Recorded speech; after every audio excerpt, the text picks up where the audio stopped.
உண்மையிலேயே நம்ம திராவிட மாடல் முதலமைச்சர், இந்தியாவோட நம்பர் 1 முதலமைச்சர் அப்படின்னு சொல்லிக்கிட்டு ஒரு புலிகேசி தர்பார் தான் நடத்திட்டு இருக்காரு அப்படிங்கிறது இன்னைக்கு நடந்த சம்பவங்கள்லேருந்து உறுதியாகுது. ஏற்கனவே கள்ளசாராயத்தில் நம்மளோட மானம் இங்கே போனது பத்தாதுன்னு பாராளுமன்றத்தில் பதவியேற்பு விழாவில் எல்லாருமே நாங்கள் கருணாநிதி குடும்பத்தோட கொத்தடிமைகள் தான் அப்படின்னு சொல்லிட்டு நிரூபிச்சிருக்காங்க. கருணாநிதியில் தொடங்கி உதயநிதி வரைக்கும் வாழ்கன்னு சொல்லிட்டாங்க. நல்ல வேலை, அடுத்த தலைமுறைக்கு அடுத்த தலைமுறை இன்பநிதி வாழ்க அப்படின்னு யாரும் சொல்லலை. இதில் இந்தியன் படம் வெளியே வந்ததை நீங்கள் பார்த்துருப்பீங்க. அதில் ஒரு டயலாக் வருது, ஊழலுக்கு எதிராக ஒரு ஹண்டிங் டாக் வேணும் அப்படின்னு. அதுவா, அது எங்கே போச்சு அப்படின்னு ஒரு அம்மா கேட்பாங்க. இருந்தார் ஒருத்தர், ஆமாம் இருந்தார், சேனாதிபதினு ஒருத்தர் இருந்தார், ஊழலுக்கு எதிரான ஹண்டிங் டாகாக தான் இருந்தார். இப்போ அறிவாலயத்தில் எச்செலும்பு பொறுக்கிற வேலையை அந்த ஹண்டிங் டாக் பண்ணிக்கிட்டு இருக்கு. அதனால் அந்த ஹண்டிங் டாக்கு இப்போ வேலைக்கு ஆகாது அப்படின்னு முடிவெடுத்துட வேண்டியது தான்.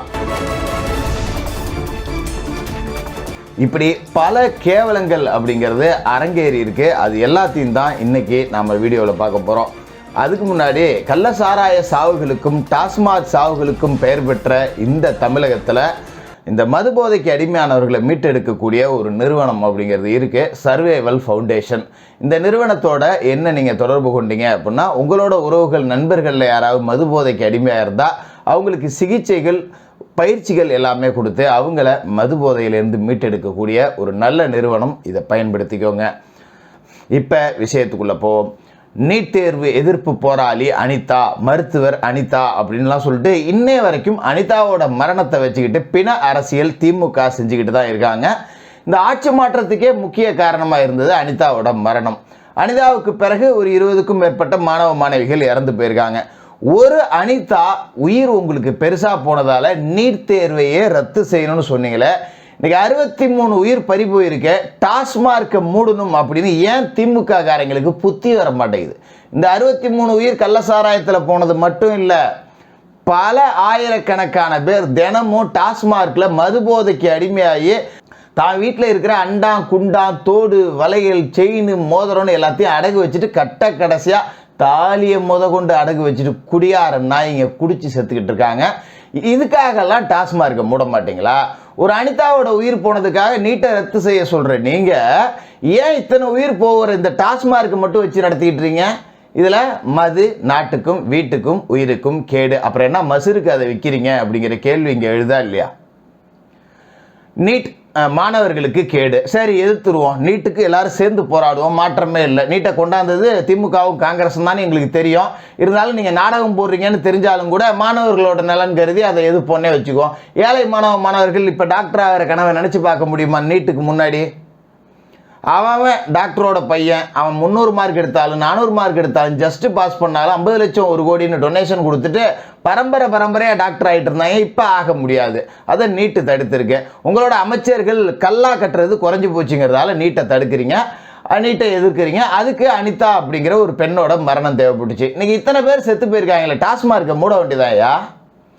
எப்பவுமே சொல்லு ஒன்று செயல் ஒன்றா இருக்குது. ஆனால் கேட்டால் நாங்கள் பெரிய அதிரடி சூரர்கள் வீரர்கள்னு பெருமை பேத்திக்க வேண்டியது. இன்றைக்கி சட்டசபை அப்படிங்கிறது எதுக்கு இருக்குது? மக்களோட பிரச்சனையை பேசுகிறதுக்கு தான் சட்டசபை. இந்த 62 உயிர் பறி போயிருக்கு. இந்த விவகாரத்தை சட்டசபையில் பேசணும் அப்படின்னு தொடர்ச்சியாக 4 நாளாக அதிமுக உறுப்பினர்கள் கருப்பு சட்டையை அணிஞ்சிக்கிட்டு தொடர்ச்சியாக கோரிக்கை வைக்கிறாங்க. உடனே அமளி அப்படின்னுறது அவங்கள, பேசுறதுக்கு தயார்னா பேச வேண்டியதாயா? உங்கள் வாயில் என்ன பெவிக்கால் போட்டால் ஒட்டிறீங்க? உங்கள் ஆட்சியில் தான் இந்த கேவலம் நடந்து போச்சு. கண்ணுக்குட்டியே உங்கள் கட்சிக்காரன் தான். இவ்வளோ பிரச்சனை நடக்குது, இதுக்கு பின்னாடி உங்கள் கட்சி எம்எல்ஏ தான் 2 பேர் தடிமாடு மாதிரி இருக்கானுங்க. இது எல்லாமே எல்லா மீடியாக்களும் காரி துப்புது. இதை பற்றி பேசுறதுக்கு அனுமதி கேட்டால் கொடுக்க வேண்டியதானே? அவங்கள குண்டு கட்டா தூக்கி வெளியே போடுறது, அவங்க வெளிநடப்பு செஞ்ச பிறகு குரல் வாக்கெடுப்பு எடுத்து இவங்க சஸ்பெண்ட் பண்ணுறாங்களாம். பூட்டின கடையில் கம்பு சுத்துற வீரர்கள் தானே நீங்கள். அதிமுக உறுப்பினர்கள் வெளிநடப்பு செஞ்ச பிறகு அவை முன்னவர் கோரிக்கை வைக்கிறாராம், தொடர் அமளியில் ஈடுபடுறாங்கன்னு. அதுக்கு முதலமைச்சர் மக்கள் பிரச்சனையை பேசுறதுக்கு அதிமுகவினர் விடாமல் தொடர்ச்சியாக அமளியில் ஈடுபட்டிருக்கிறதால இன்றைக்கி அவங்கள நீங்கள் இந்த கூட்டத்தொடர் முழுவதும் சஸ்பெண்ட் செஞ்சுறீங்க அப்படின்னு பேசுகிறாரு நம்ம முதலமைச்சர். மக்கள் பிரச்சனைனா என்னையா? 60க்கும் மேற்பட்ட உயிர்கள் பறி போனது மக்கள் பிரச்சனை இல்லையா? அதை பேச மாட்டீங்களா நீங்கள்?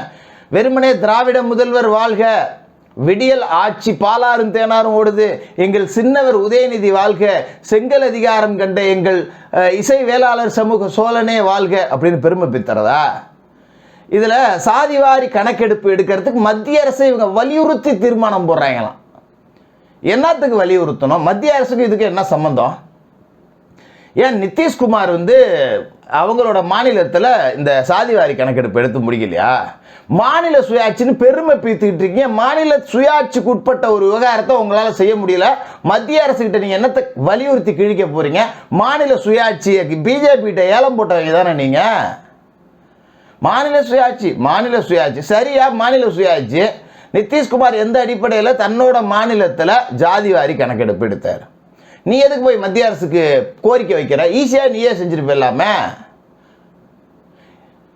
மேலக்காரர்கள் அந்த ஜாதியை இசை வேளாளர் அப்படின்னு எம்பிசி பட்டியலில் புகுத்துனதுக்கு நீங்க மத்திய அரசோட அனுமதி கேட்டீங்களா? உங்க சௌரியத்துக்கு தானே செஞ்சீங்க.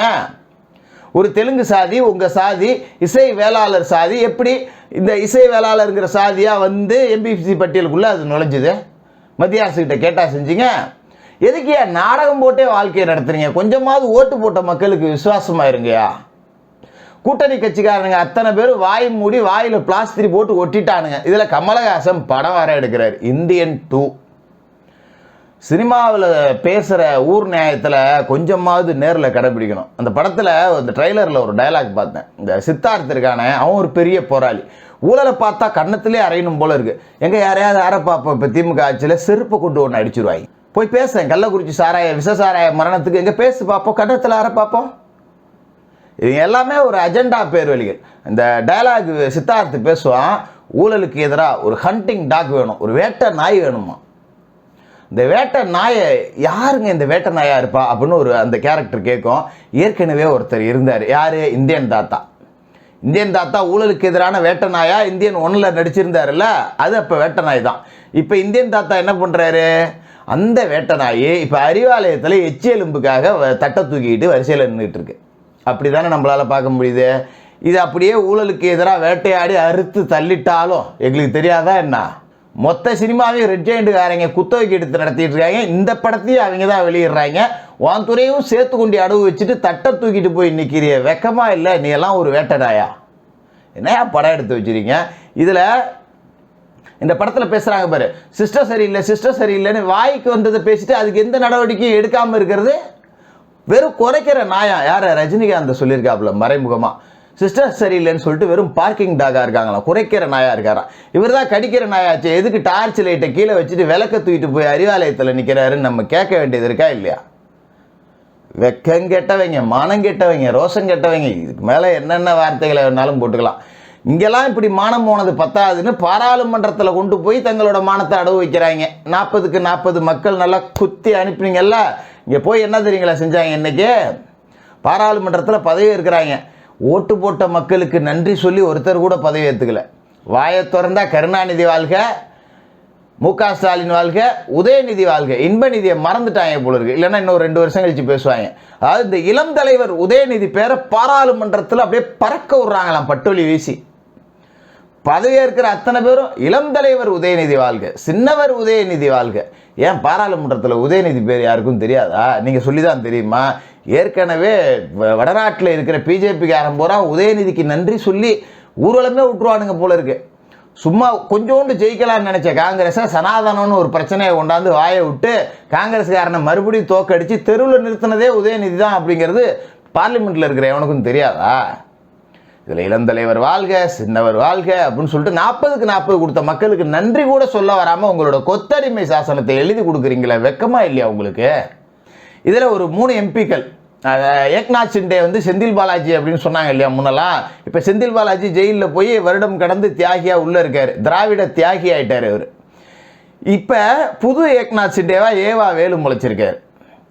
யார்? நம்ம கள்ளக்குறிச்சி எம்எல்ஏ மலையரசன், இந்த தரணிவேந்தன், திருவண்ணாமலை தரணிவேந்தன், அருண்குமார்னு சொல்லிட்டு ஆரணி தொகுதின்னு நினைக்கிறேன். இந்த 3 எம்பிக்களும் சின்னவர் முக ஸ்டாலின் வாழ்க, சின்னவர் உதயநிதி வாழ்க, அமைச்சர் ஏவா வேலு வாழ்க, இன்னொரு பேரையும் சேர்த்துக்கிட்டாங்க. அப்போ இந்த 3 பேரும் அவரோட கட்டுப்பாட்டில் இருக்கக்கூடிய ஆட்கள் தான். இப்பயே ஏவா வேலுகிட்ட 3 எம்பிக்கள் இருப்பாங்கன்னா எத்தனை எம்எல்ஏக்கள் இருப்பாங்க? அப்போ ஏக்நாத் சிண்டே கன்ஃபார்மாக ஏவா வேலு தான் அப்படின்னு தான் நாம் சந்தேகப்பட வேண்டியது இருக்குது. சரியா? இப்படி போய் கொத்தடிமைகளாக இருக்கிறதுக்காயா இத்தனை பேர் போனீங்க, 40 எம்பிக்கள் போனீங்களே, ஒருத்தராவது இந்த தமிழ்நாட்டு மக்கள் தானே ஓட்டு போட்டாங்க. நீங்கள் மற்ற தலைவர்கள்லாம் கொண்டாட வேண்டாம், உன்னை ராஜராஜ சோழன் வாழ்க அப்படின்லாம் நான் சொல்லலை. அதெல்லாம் நீங்கள் செய்யவும் மாட்டீங்க. ஏன்னா நீங்களாம் திராவிடர்கள். என்ன இப்போ இங்கே இலங்கையில் சிங்களங்கிற பேரில் தெலுங்கு அழிச்சான், இங்கே திராவிடங்கிற பேரில் அதே தெலுங்கு தான் நம்மளை அழிச்சிக்கிட்டு இருக்கான். அவ்வளோதானே? ஏன் நீங்கள் ஓட்டு போட்ட மக்களுக்கு நன்றி சொல்லி பதவி ஏற்றுட்டு போயிடலாமே? பதவி ஏற்ற பிறகு வாக்காளர்களுக்கு பாராளுமன்றத்திலேயே ஒரு நன்றி சொல்லியிருக்கலாமே, ஏன் சொல்லலை? தெரியும் உங்களுக்கு நம்ம 1500 சரக்கையும் பிரியாணியும் கொடுத்தா ஓட்டு வாங்கணும், அதுக்கு எதுக்கு நன்றி சொல்லிட்டு அடுத்த எலெக்ஷன்லேயும் மறுபடியும் கொடுத்துக்கலாம் அப்படிங்கிற திமிரு தானே இதுக்கு காரணம். நம்ம மனுஷங்கயா நீங்களாம். இங்கே மானம் போகுது, மரியாதை போகுது, அங்கங்கே கொலை நடக்குது, கள்ளசாராயம் விற்று 60 பேருக்கு மேலே செத்துருக்காங்க. இல்லை 12 பேருக்கு கண் வர தெரியாமல் போயிடுச்சு உயிரோடு இருக்கிறவனுங்களுக்கு. அவனோட வாழ்க்கை செத்தே போயிருக்கலாம், 10 லட்சம் கிடச்சிருக்கு மேடா, கண் இல்லாமல் எங்கடா போய் சுற்றுறதுன்னு சொல்லிட்டு வேதனையில் இருப்பாங்க. இப்படி தான் தமிழக அரசியல் அப்படிங்கிறது ஓடிக்கிட்டு இருக்கு. இதில் இன்னொரு முக்கியமான விஷயம், விக்கிரவாண்டி தேர்தல். சீமான் அவர்கள் அதிமுகவை ஆதரவு கேட்டிருக்கார். அதாவது நான் கடந்த தேர்தலில் 2009 காலகட்டத்திலாம் இலை மலர்ந்தால் ஈழம் மலரும் அப்படின்னு நான் வாக்கு கேட்டேன். தேமுதிகவுக்கும் கூட வாக்கு கேட்டிருக்கேன். எந்த விதமான எதிர்பார்ப்பும் இல்லாமல் ஈழம் மலரணும் அப்படிங்கிறத மட்டும்தான் நான் வாக்கு கேட்டேன். இந்த விக்கிரவாண்டி தேர்தலில் நீங்கள் எல்லாருமே ஒதுங்கி இருக்கீங்க. அதாவது அதிமுக, தேமுதிக உள்ளிட்ட கூட்டணி கட்சிகள் யாரும் போட்டியிடலை அப்படிங்கிறதால உங்களோட தொண்டர்களோட வாக்கை எங்களுக்கு கொடுங்க, 2026 பின்னாடி பார்த்துக்கலாம் அப்படின்னு கிட்டத்தட்ட அதிமுகவுக்கான ஒரு கிரீன் சிக்னல் கொடுத்துருக்காரு 2026 கூட்டணிக்கு தான். அதே நேரத்தில் திமுக பொது எதிரி அப்படிங்கிறதுலையும் ரொம்ப தெளிவாக இருக்கார். இந்த விஷயத்தில் நாம் ஏற்றுக்கலாம். சீமானவர்களோட சித்தாந்தம் என்ன? தமிழன் தமிழ்நாட்டை ஆளணும். அந்த வகையில் எடப்பாடி பழனிசாமி அவர்கள் ஒரு சுத்தமான தமிழன் தான். இதில் திரு சீமானவர்களுக்கு ஏற்பு இருக்கலாம். அந்த அடிப்படையில் கூட அவர் இப்படி பேசியிருக்கலாம். கிட்டத்தட்ட சீமானவர்கள் கொடுத்த இந்த பேட்டி, இந்த பேச்சு அப்படிங்கிறது அதிமுகவுக்கான ஒரு கிரீன் சிக்னலாக தான் பார்க்கப்படுது. பார்ப்போம் அடுத்தடுத்து என்ன நடக்குதுன்னு.